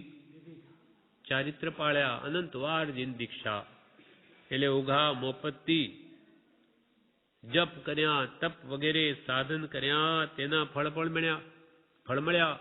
દેવલોકાદી વ્રતની દેવગતિ કઈ છે, તેથી દેવલોક મળ્યા. હા, મિથ્યાત્વી દેવો મનુષ્ય કરતા દેવા ઘણા છે, મનુષ્યો કરતા દેવો ઘણા. હા, એમ જે કંઈ પણ જપ તપ ઉઘા મુપત્તિ વગેરે સાધન કર્યા તો તેના ફળ મળ્યા. નિંદા નથી કરવી કે ભાઈ આ ચારિત્ર ધર્મ નથી પાળવો, એમ નથી કહેવું. પણ આવી રીતે કર્યું છે છતાંય મોક્ષને માટે કાર્યકારી થયું નથી. એનું શું કારણ એ વિચારો. પણ આ કોઈ અપૂર્વ વાત છે. વાત છે કાલા ઘેલાની, પણ કાઢી નાખવાની નથી. ઋષિ કે અમે આ કાલું ઘેલું બોલીએ પણ આ વાતને કાઢી નહીં નાખશો. એટલે અમે સીધી વાત કરીએ તે તમને કાલી ઘેલી પણ લાગે, સમજાય નહીં. એટલે મર્મમાં બોલે, કોઈક વાત ન પણ સમજાય તો પ્રભુ કે અમારી આ કાલા, પ્રભુ કહે વાત છે કાલા ઘેલાની, પણ કાઢી નાખવાની નથી. કોઈ કહે કે મહારાજ તો ઉપદેશ દે, એ તો એમનું કામ છે, એટલે એ તો બોલે જ ને, એ તો એમનો ધંધો. પ્રભુ કહે, કોઈ એમ કહે કે મહારાજ તો ઉપદેશ દે, એમનું કામ છે, આમ સામાન્ય કરી નાખે છે, તે ન કરશો. કે ભાઈ એ તો હવે રોજે જ એમનું કામ છે, એટલે એ તો ઉપદેશ આપ્યા કરે ને આપણે સાંભળ્યા કરવાનું. આ બાજુ સાંભળીને આ બાજુ કાઢી નાખવાનું, એવું નથી. પ્રભુ કે ધ્યાન આપો, આ વાતને સમજો ઊંડાણથી કે અમે શું કહેવા માંગીએ છીએ. સામાન્ય કરીને કાઢી નહીં નાખો. કોઈ કહે કે મહારાજ તો ઉપદેશ દે, એમનું કામ છે, આમ સામાન્ય કરી નાખે તે ન કરશો. આ તો હરખથી કહેવાય છે. અમે સાચા અંતરના ભાવથી કહીએ છીએ. તેમાંથી જેમ બને તેમ કરવા યોગ્ય છે, લૂંટમ લૂંટ લેવા જેવું છે. અમે આ કરીએ છીએ જેમ બને તેમ આમ કરવા યોગ્ય છે, લૂંટમ લૂંટ લેવા જેવું છે. આ મોટી આંટી છે, આડે આવે તે તો કોરે કરવું પડે. કે આ લૂંટમ લૂંટ આજ કરવા જેવું છે, પણ મોટી આંટી પડી ગઈ કર્મની, એટલે ઉકેલવી પડે. જેમ કે સંસારમાં આપણે ફસાયેલા છીએ, ગ્રસ્ત ધર્મી છીએ, તો અનેક કામો આવી પડે, કરવા પડે. ક્યાં જાય? એ આડા આવે તે કોરે કરવું પડે. પણ જેવી તેવી વાત નથી, મહાલાભકારી છે. પણ સત્યને સત્ય માનજો અને આજ કરવા જેવું છે હૃદયમાં રાખજો. આ જેવી તેવી વાત નથી, મહાલાભકારી છે. એમ સમજો કે મારા ધન્ય ભાગ્ય કે આ વાત કાનમાં પડે છે. પ્રભુ શ્રી કે એમ સમજો, હૃદયમાં તેમ રાખો કે મારા ધન્ય ભાગ્ય છે કે આવી વિતરાગની વાણીની વાત મારા કાનમાં પડે. પ્રભુ શ્રી કે ડગલે ડગલે જગતનું ફળ છે. જ્યારે કથા સાંભળવા કે સત્સંગ ભક્તિ અર્થે ઘરથી રવાના થાય, ડગલે ડગલે જગતનું ફળ. એનો આશય શું છે? શુદ્ધના લક્ષી શુભ ભાવમાં રમવાનો, આત્માની વિચારણા કે પોષણ આપવાનો ભાવ છે. એટલે જેમાંથી જેટલું બને તેટલું કરવા યોગ્ય છે, લૂંટમ લૂંટ લાવવા લેવા યોગ્ય છે. આડે આવે તે તો કોરે કરવું પડે. જેવી તેવી વાત નથી, મહાલાભકારી છે. એમ સમજો કે મારા મહાભાગ્ય કે આ વાત કાનમાં પડે છે. ખરેખરો સાંભળવાનો અવસર આવ્યો છે, ખરેખરો સાંભળવાનો અવસર આવ્યો છે. બીજા બધા અવતાર થયા પણ આત્મા નથી મરી ગયો. બીજા કેટલા જન્મ મરણ થયા? અનંતકાળથી અનંત જન્મવાર જન્મ્યો ને મૂવો, પણ આત્મા મર્યો? બીજા બધા અવતાર થયા છે પણ આત્મા નથી મરી ગયો. બીજા બધા સાધન બંધન કરતા છે. એક આત્મા સિવાય બીજું બધી જ કોઈ પણ વાત ક્રિયા બધું જ બંધન કરાવનાર છે આત્માને. હા એ જ પછી વાત પ્રભુશ્રી અહીંયા કે છે બીજા બધા સાધન બંધન કરતા છે. સૌ સાધન બંધન થયા રહ્યો ન કોઈ ઉપાય, સત સાધન સમજો નહીં ત્યાં બંધન શું જાય. આત્માર્થના લક્ષ્ય વિનાના અથવા સદગુરુની આજ્ઞા વિનાના સ્વચ્છંદે જે કંઈ પણ સર્વ સાધન કર્યા તે બધા જ બંધનરૂપ થયા, ઉડતા કર્મ બંધાવનાર થયા. સૌ સાધન બંધન થયા. ધર્મના નામે આવા કામો આદરે ઉડતું મિથ્યાત્વ ઘાડ કરી દે. સૌ સાધન જે છૂટવા માટે કરે તે બંધન થયા. રહ્યો ન કોઈ ઉપાય. હવે તો કોઈ સતમાર્ગ જ મને દેખાતો નથી. અને સત સાધન શું? સત એટલે આત્મા, જે વડે પ્રાપ્ત થાય એવું સાધન શું એ તો હું સમજ્યો નહીં. સદગુરુ વગર કોણ સમજાવે?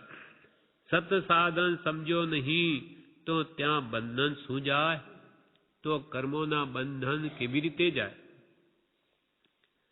સૌ સાધન બંધન થયા રહ્યો ન કોઈ ઉપાય, સત સાધન સમજો નહીં ત્યાં બંધન શું જાય. સત સાધન આ તે કેવી વાત પ્રભુશ્રી એના માટે કહે સત સાધન આ તે કેવી વાત, કરવા લાયક તો ખરું. ફરી આવો અવસર લાખો રૂપિયા આપતા પણ ન મળે. નાની પુરુષે દયા કરી છે. ધન પૈસા ટકા છોકરા છૈયાની ઈચ્છા કરે ને રાખે છે તો પછી આની નહીં? હા, આની ઈચ્છા રાખી હોય તો કામ આવે. સત સાધન જે વડે આત્મા અનંત સુખ શાંતિને પામે એવું સાધન મળ્યું છે તો આ કેવી વાત. તમારા મહા પુણ્યનો ઉદય કે થઈ ગયો તો તમને ઠેઠ મોક્ષે લઈ જાય એવું સાધન મળી ગયું. સાધન વગર સાધ્ય ન થાય. મોક્ષ જોઈતો હોય તો મોક્ષના કારણો પણ સમ્યક જોઈએ તો જ મોક્ષ મળે. બાકી ઘણો બધો પુરુષાર્થ અનંત કાળમાં કર્યો પણ સતમાર્ગ ન હોવાથી એ બધું નિષ્ફળ ગયું. પુરુષાર્થ તો કેટલો બધી સામાન્ય નથી. દીક્ષાઓ અનંત આ લીધી હશે, કેટલી તકલીફ કે કેટલું બધું આપણે સહન કર્યું હશે પણ સમ્યક ન હોવાથી બધું ભોગ ગયું. સદગુરુ આજ્ઞાએ માર્ગદર્શન ન હોવાથી એ બધી મહેનત મિથ્યા ગઈ. એટલે કે હવે સમજો. હવે પરમકારી પરમ પૂજ્ય પ્રભુશ્રીજીના ઉપદેશામૃતમાં પ્રભુશ્રી જણાવે છે પાનું 188. પ્રભુશ્રી કહે સત સાધન આ તે કઈ વાત, કરવા લાયક તો ખરું. એના પહેલા ગાથા આવેલી એ પ્રભુની સૌ સાધન બંધન થયા રહ્યો ને કોઈ ઉપાય, સત સાધન સમજો ને ત્યાં બંધન શું જાય. એટલે પ્રભુશ્રી કે સત સાધન સમજો નહીં તેના માટે કહે સત સાધન આ તે કેવી વાત. સત સાધન જોઈએ. સાધન તો બહુ કર્યા, યમ નિયમો કહ્યું તેમ, પણ સત જેથી આત્મા પ્રગટે એવું કોઈ સાધન કર્યું નહીં. સત સાધન આ તે કઈ વાત, આશ્ચર્ય વિરામ મૂક્યા છે. કરવા લાયક તો ખરું. સત સાધન જરૂર કરવા લાયક છે. ફરીને આવો અવસર લાખો રૂપિયા આપતા પણ ન મળે. લાખો રૂપિયા કોઈ ચક્રવર્તી રાજ્ય આપી દે તોય ન મળે. ગયેલો વખત પાછો ન આવે. ફરીને આવો અવસર લાખો રૂપિયા આપતા પણ ન મળે. નાની પુરુષે દયા કરી છે. આનંદથી એમના હૃદયમાં થયેલી દયા એને લઈને આ ઉપદેશ થયો છે. નાની પુરુષે દયા કરી છે. ધન પૈસા ટકા છોકરા છૈયાની ઈચ્છા કરે ને રાખે છે તો પછી આની નહીં? પ્રભુ પૈસાની ઈચ્છા કરે, ધન પૈસા ટકા છોકરા છૈયા સ્ત્રી પુત્રાદિની ઈચ્છા કરે તો આ આત્માની નહીં સંભાળ નહીં લેવાની? તો પછી આની નહીં, આની ઈચ્છા રાખી હોય તો કામ આવે. સત્સાધન કરવાની ઈચ્છા રાખી હોય તો કામ આવે. કાન ધર, ધ્યાન રાખ, સત્સંગ અપૂર્વ છે. કાન ધર, આ વાતને સાંભળ, કેમ કે સત્સંગ એ અપૂર્વ વસ્તુ છે. કાન ધર, ધ્યાન રાખ, સત્સંગ અપૂર્વ છે. ફિકર કરવાની, ચિંતા કરવાની આ છે. શાની ફિકર કરવાની? આત્માની, પોતાની.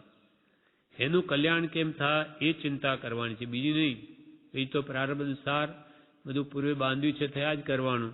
પણ આ કામ ક્યારે પણ કર્યું નથી, માટે એનો વિચાર કર. ફિકર કરવાની, ચિંતા કરવાની આ છે. અરે રે મહા દુઃખ છે. અરે રે મહા દુઃખ છે. આ સંસારમાં મહા દુઃખ છે. ભગવાને કહી દીધું, સમયમ ગોયમ માં પમાય. એક સમયનો પણ હે ગૌતમ પ્રમાદ કરીશ નહીં. પડે જે ગઈ તે પાછી નહીં આવે. માટે અલેખામાં જાય છે, કરવાનું તે તો રહી ગયું. આ કાળ પંચમ, સૌથી આકરામાં આકરો આવ્યો છે. તે વાત મોટા પુરુષોએ કહી દેખાડી. ગૌતમ સ્વામીને ભગવાન મહાવીરે કહ્યું કે હે ગોયમાં, એક સમય માત્ર પ્રમાદ નહીં કર. કેમ કે ગયેલી પળ પાછી આવતી નથી. માટે આ બધું અલેખામાં જાય છે. કરવાનું તે રહી ગયું. આત્માનું હિત, આત્માની ઓળખાણ એ રહી ગઈ. આ પંચમ કાળ છે, ભયંકર ઊંડા અવસરપણી કાળ છે. સૌથી આકરામાં આકરો કાળ આવે છે. ધીટ, બિહામણો, હુંડ એવો ભયંકર અનંત કાળ આવે એવો આ કાળ આવ્યો છે. આ કાળ પંચમ, સૌથી આકરામાં આકરો આવ્યો છે. તે વાત મોટા પુરુષોએ કહી દેખાડી. ભગવાન ઋષભદેવે તો આ કાળની ભયંકરતાની વાત કરી તો 4000 રાજાએ દીક્ષા લઈ લીધી કે આવા કાળમાં કંઈ આપણે જન્મવું ન પડે. એ તો આત્મહિત કેવી રીતે કરીશું? તે જ કાળમાં આપણે બેઠા છીએ. આ તો સત્પુરુષોની કૃપાથી આ અહીંયા શાંતિ છે. બાકી તો બધે ત્રિવિધ તાપાગ્નિની બળતરા છે, બીજું કાંઈ નથી. 14 રાજલોક કે આધિ વ્યાધિને ઉપાધિથી પ્રજ્વલિત છે.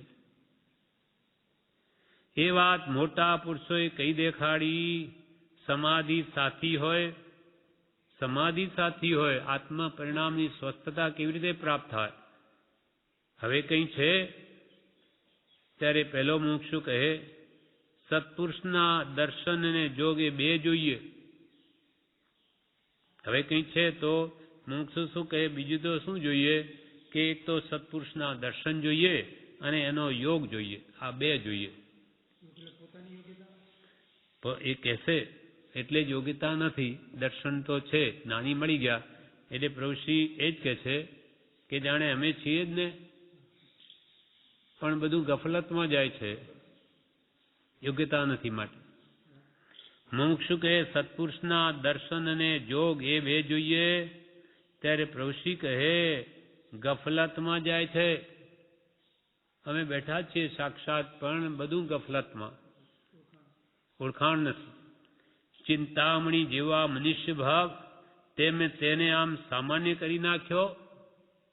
ચિંતામણી જેવો, ચિંતામણી રત્ન તો આ ભૌતિક સામગ્રી જ આપે કે મોક્ષ ના આપે, પણ આ માનવદેહ તો મોક્ષ આપે એવો છે.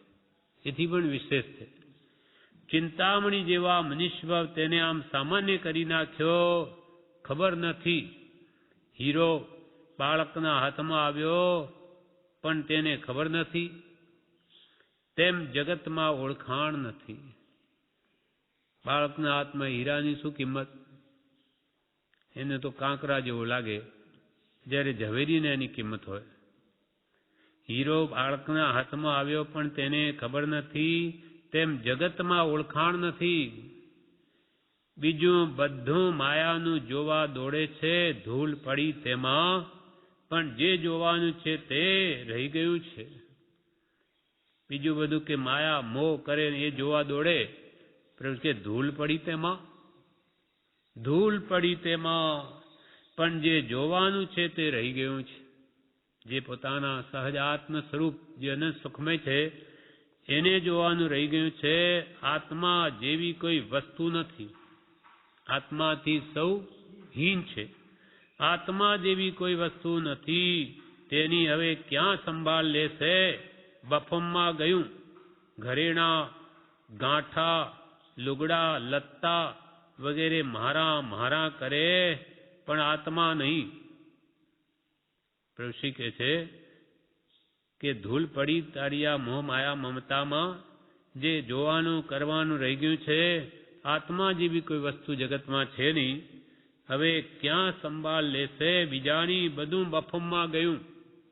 એટલે કે ઘરેણાની સંભાળ લે, લુગડા લત્તાની સંભાળ લે વગેરે મારા મારા કરે, પણ એક આત્મા સિવાય તારું આ જગતમાં કોઈ છે જ નહીં. તું કે લાખ મારું મારું કરે, તારો કોઈ આ દાગીણું કે આભૂષણે થશે નહીં, કે કોઈ કપડાં તારા થાય નહીં, મકાન કે કુટુંબ કોઈ તારું કોઈ કાળે થયું નથી ને થશે નહીં. એક તારો આત્મા છે સહજાત્મ સ્વરૂપમય. એમાં પોતાપણાની માન્યતા કર, સ્વમાં સ્વબુદ્ધિ કર ને પરમાં પરબુદ્ધિ કર, તો તારું કલ્યાણ થઈ જશે. એટલે પરથી ખસ, સ્વમાં વસ, આટલું બસ.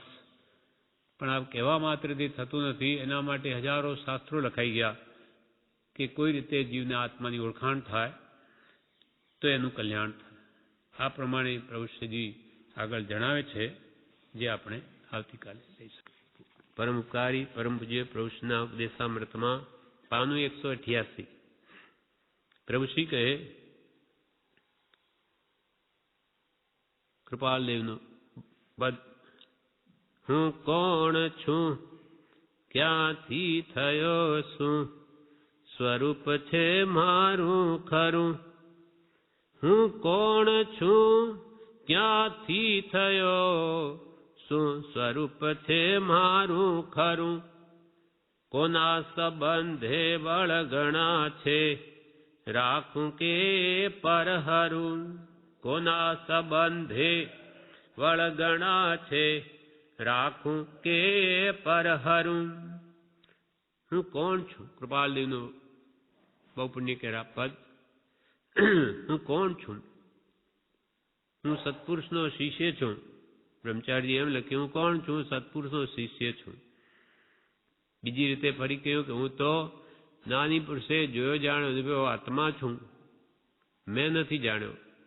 નાનીએ જેવો જાણ્યો જોયો અનુભવ્યો, જાણવું જોવું અનુભવવું, જ્ઞાન દર્શન ચારિત્ર મય આત્મા છું. ક્યાંથી થયો? તો એમાં એમ કહ્યું કે હું સત્પુરુષની કૃપાથી થયો. અહીંયા ક્યાંથી આવ્યો? સત્પુરુષની જાણે જાણે કે આજ્ઞા આરાધી, તેથી આવી ઉત્તમ સામગ્રી પામ્યો. એની કૃપાથી થયો. આવો માનવદેહ પામ્યો. અને મારું શું ગયું કે આવી ઉત્તમ સ્થિતિ મને મળી શકે? ક્યાંથી થયો? સત્પુરુષની કૃપાથી થયો. શું સ્વરૂપ છે મારું ખરું? મારું ખરું સ્વરૂપ શું? એ જ જ્ઞાનીએ જોયું જાણ્યું અનુભવ્યું, તે મારું ખરું. મને તો ખબર નથી. હું શુદ્ધ આત્મા કહી દઉં, પણ મેં ક્યાં ઓળખ્યો છે? નાની ગુરુએ જાણ્યું જોયું તેવો હું ખરો આત્મ સ્વરૂપ છું. કોના સંબંધે વળગણા છે? વળગણા એટલે સંબંધ. હમણાં મારો સંબંધ કુટુંબીઓ સાથે છે, સગાવાલાઓ સાથે છે. ચાર જે બંધન છે, લોક સંબંધી બંધન, સ્વજન કુટુંબ રૂપ બંધન, સંકલ્પ વિકલ્પ રૂપ બંધન અને દેહાભિમાન રૂપ બંધન. એ ચારે આ બધી વળગણા છે. મોહ વળગ્યો છે મને. મોહને લઈને મારા મારા કરું, પણ ખરેખર મારા કોઈ નથી. મારો તો આ દેહ નથી. એવી ભાવના ભાવવા કહ્યું. કોના સંબંધે વળગણા છે? હવે રાખું કે પરહરું? આ બધો બધા સાથે પ્રેમ છે તે રાખું ના? આપણે સંસારી જીવો તો પ્રેમ કેમ બન્યો રહે? સગા કુટુંબીઓ સાથે બધા આપણા છે, પ્રેમ રાખવો જોઈએ. આમ તમે તો કોઈથી રાખતા જ નથી. હા, સ્વાર્થનો જ છે. મુમુક્ષુઓ વધારે કુટુંબો સાથે ભળે નહીં તો શું કે આ લોકો તો કોઈથી સંબંધ જ રાખતા નથી. તમારે કામ પડશે ત્યારે કોણ આવશે? અમારા પુણ્ય આવશે. અમારા પુણ્ય બધું થઈ જશે. નરસિંહ મહેતાનું મામેરું એ થઈ ગયું, અને એ તો સદા ભગવાનની ભક્તિમાં જ રહેતા હતા. બધા પરચા પૂરા પડ્યા. તેમ એના માટે કંઈ આપણો અમૂલ્ય સમય બગાડવાની જરૂર નથી. વ્યવહારમાં તો ન છૂટકે જ વર્તવું, બાકી પૂરો સમયનો ઉપયોગ આત્માર્થે ગાળો. એ તો એકબીજાને રંજન કરવામાં કે રંજિત થવામાં બધો અમૂલ્ય સમય વેડફાઈ ન જાય, ધ્યાન રાખવા કહ્યું. આ બધા સંબંધો ન છૂટકે જ જોઈએ, બાકી બધું ત્યાજ્ય છે. રાખું કે એ પરહરું. હવે પ્રભુશ્રી કહે જે કરવાનું છે, જેની વાત સાંભળવાની છે તે રહી જાય છે. પોતે કોણ છું? આત્મા છું. આત્માને માટે એનું કલ્યાણ કરવાનું છે, તો એ વાત સાંભળવાની તો રહી જાય છે. જે કરવાનું છે, જેની વાત સાંભળવાની છે તે રહી જાય છે.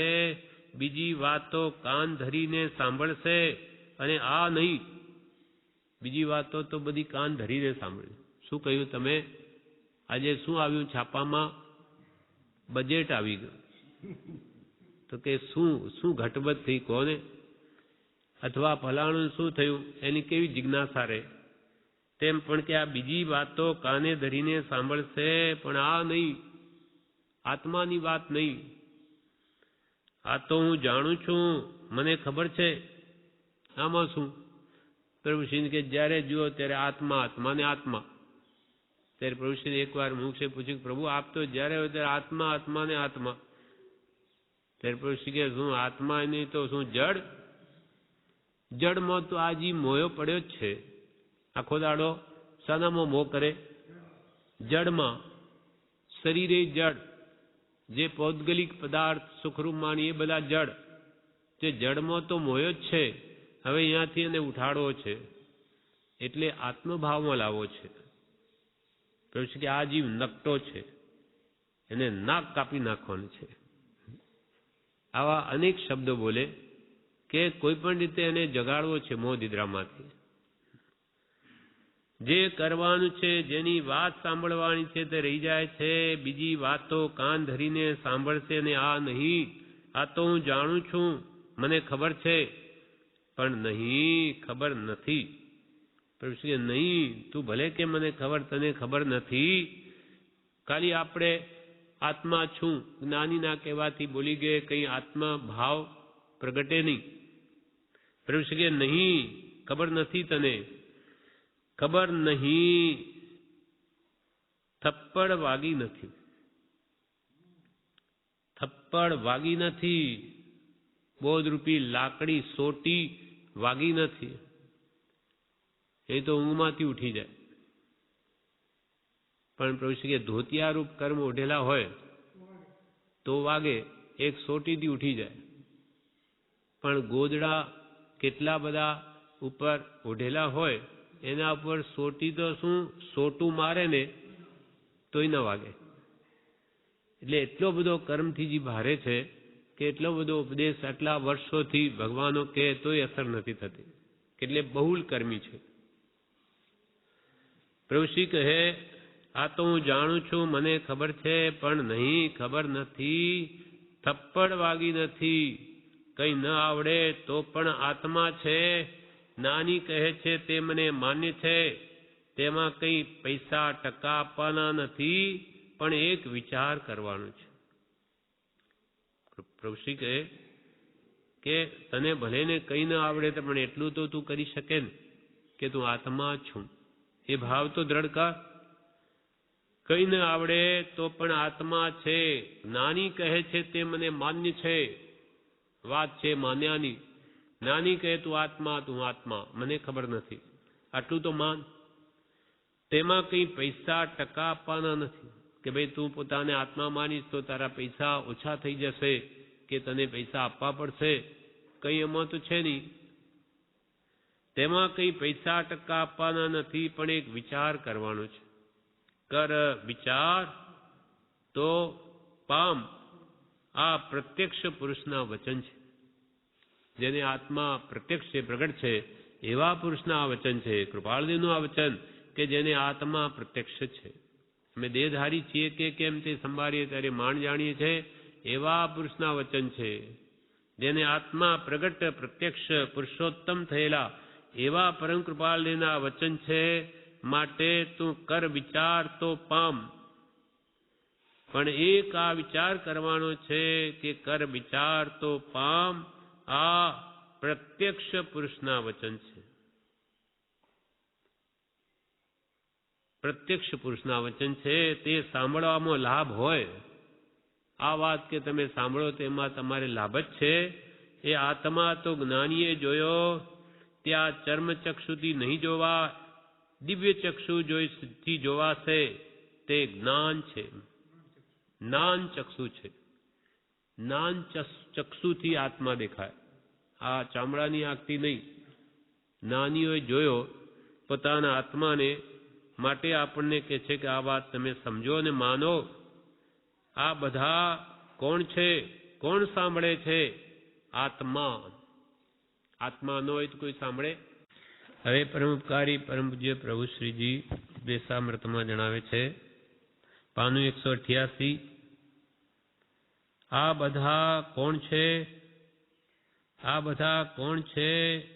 કોણ સાંભળે છે? પ્રભુ કે આ બધા કોણ છે? આત્મા છે. કોણ સાંભળે છે? આત્મા. આત્મા સિવાય શરીર સાંભળી ન શકે.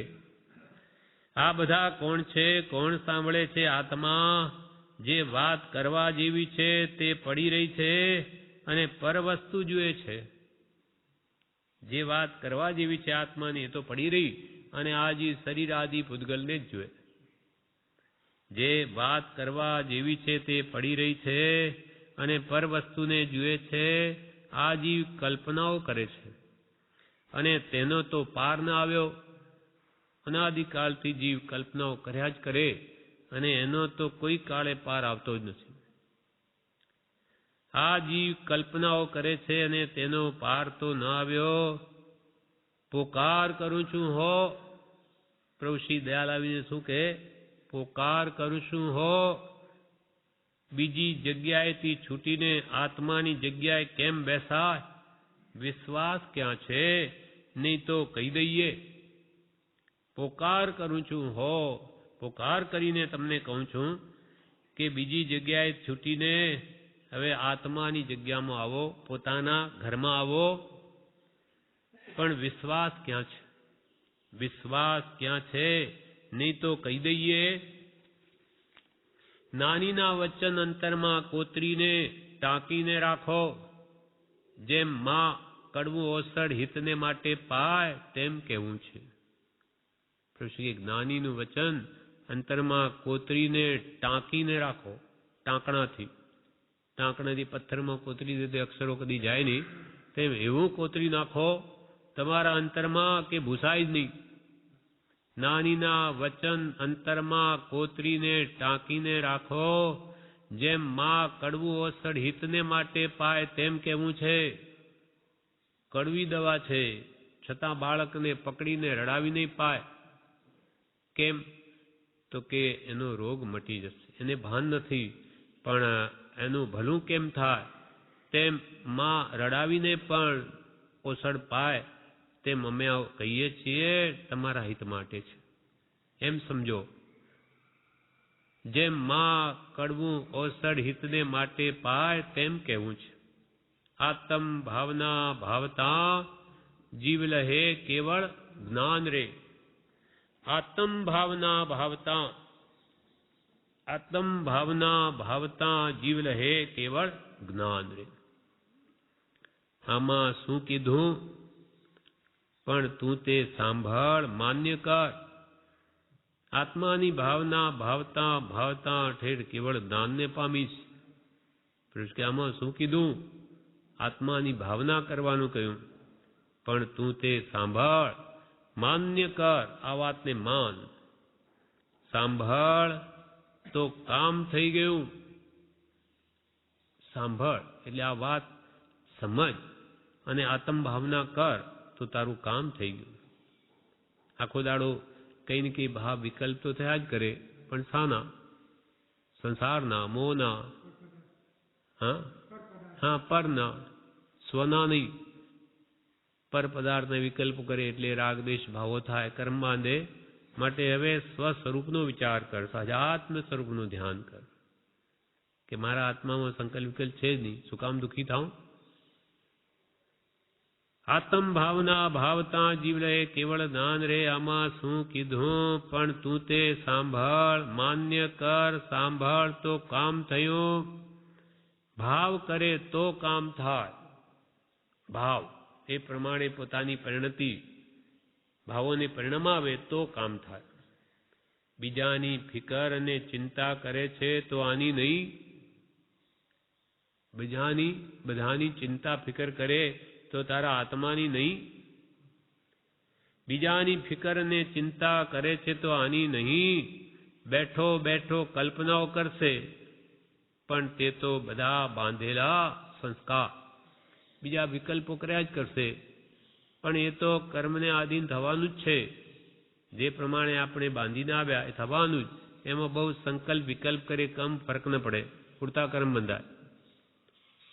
બેઠો બેઠો કલ્પના કરશે, પણ તે તો બધા બાંધેલા સંસ્કાર, જેની સાથે જે ઋણાનુબંધ છે અથવા જે લેવડ દેવડ થવાની એ તો થશે જ. પણ તું તારા આત્મા સંબંધી હવે વિચાર કર. આત્મ ભાવના ભાવ, દેહની, પૂતગલની, સગા વાલા, ધન, મિલકત, વ્યવહાર, વિકલ્પ બધું તો થયા જ કરવાનું છે કર્મને આધીન.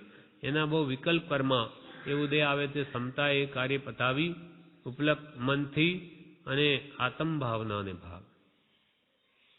સૌ સાધન બંધન થયા, રહ્યો ન કોઈ ઉપાય. સત સાધન સમજો નહીં, ત્યાં બંધન શું જાય. સૌ સાધન બંધન થયા, રહ્યો ન કોઈ ઉપાય. સત સાધન સમજો નહીં, ત્યાં બંધન શું જાય. સૌ સાધન અનાદિકાળમાં ઓછા કર્યા છે, બધા બંધનકારક જ થયા, એટલે જ અહીંયા બેઠો છે.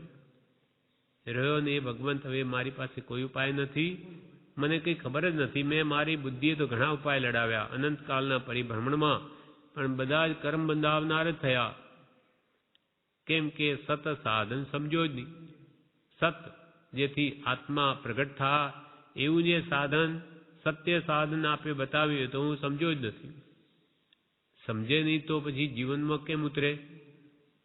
તો ત્યાં બંધન શું જાય? તો ત્યાં કર્મબંધો નાશ કેવી રીતે થાય? મને ઉપાય જ હજુ સમજાયો નહીં હોય કર્મ કાપવાનો, તો હું કેવી રીતે મારા બંધનો છૂટે? સત સાધન સમજ્યો નહીં, ત્યાં બંધન શું જાય. આવી વસ્તુ છે, પ્રભુ શ્રી આવી વસ્તુ છે ચમત્કારી કીધી. સત સાધન સમજો નહીં, સત્પુરુષના વચન છે, પ્રત્યક્ષ પુરુષની વાણી છે. જેવા તેવા નથી, કહી શકાય તેમ નથી. આ તો કાલાવાલા થાય છે. જ્ઞાનીઓની ચમત્કારિકમય વાણી છે, સદગુરુના વચન પ્રત્યક્ષ પુરુષની, આત્મા જેને પ્રગટ છે એવા પુરુષની આ વાણી છે. જેવા તેવા નથી, કહી શકાય તેમ નથી. આ તો કાલા વાલા થાય છે. દાળ ચડી ન હોય ત્યાં સુધી જુદી રહે, ચડી એટલે થયું મળી જાય. દાળ જ્યાં સુધી ચડી ન હોય ત્યાં જુદી, પણ ચડી ગયું એટલે આત્મા ને પરમાત્માનું એક રૂપ થઈ જવું થાય. પ્રભુ સૌનું સારું કરજો, જેમ ચૂંટીઓ ભરીને વઢીને મારીને જગાડે પછી જુએ તેમાં જોવાનું છે. એક દીકરો હતો, એ કે બા કે મેળો આવે ને વરઘોડો, ત્યારે કે મને જગાડજે. તો કે તું નહીં જાગે તો મારો વરઘોડો તો જોવો છે, તું નહીં જાગે તો શું કરું? તો કે ચૂંટીઓ કાઢજે મને, પણ મને જગાડજે. એમ પ્રભુશ્રી કહે સૌનું સારું કરજો, પ્રભુ સૌનું સારું કરજો, જેમ ચૂંટીઓ ભરીને વળીને મારીને જગાડે પછી જુએ તેમાં જોવાનું છે. પછી જોઈને વરઘોડો જોઈને રાજી થયો. તેમ અમે આ બધું ચૂંટિયા ખણ્યા બરાબર ગમે તેમ તમને મોહ નિદ્રામાંથી જગાડવા છે, અને આત્માનું જ્યારે દર્શન થશે ને ત્યારે તમને લાગશે કે આહા બહુ જ સારું કર્યું. પછી ઉપકાર લાગશે એમનો. તેમાં જોવાનું છે વાણી સત્પુરુષની સાંભળી નથી, કંઈક મારીને કે કંઈક મારીને વઢીને કહીને ઠપકો દઈને પણ કરાવવું છે, મુકાવવું છે. અવસર આવ્યો છે માટે પોતાને માટે તૈયાર થઈ જાઓ. પોતા માટે છે, બીજા માટે નહીં. આ કહી શકાય તેવું નથી. તમને ઠપકો આપીને મારીને વઢીને પણ તમને મોહ નિદ્રામાંથી જગાડવા છે. કેમ કે અવસર આવ્યો છે. બધા પ્રત્યેની મોહ મત મૂર્છા ભાવ મુકાવો છે. માટે પોતાને માટે હવે તમે તૈયાર થઈ જાઓ. આ પોતાને માટે છે, બીજાને માટે નથી. એટલે તમારો જે કંઈ પુરુષાર્થ તમારું જ કલ્યાણ કરશે, તમારા આત્માનું જ ભલું કરશે, મોક્ષ પમાડશે, સર્વ દુઃખથી મુક્ત કરશે. માટે અવશ્ય આ કરો. આ કહી શકાય એવું નથી. આજે અનુભવ તમને થશે ત્યારે જ સમજાશે. આ પ્રમાણે 13 તારીખનો બોધ પૂરો થયો. વિશેષ આપણે આવતીકાલે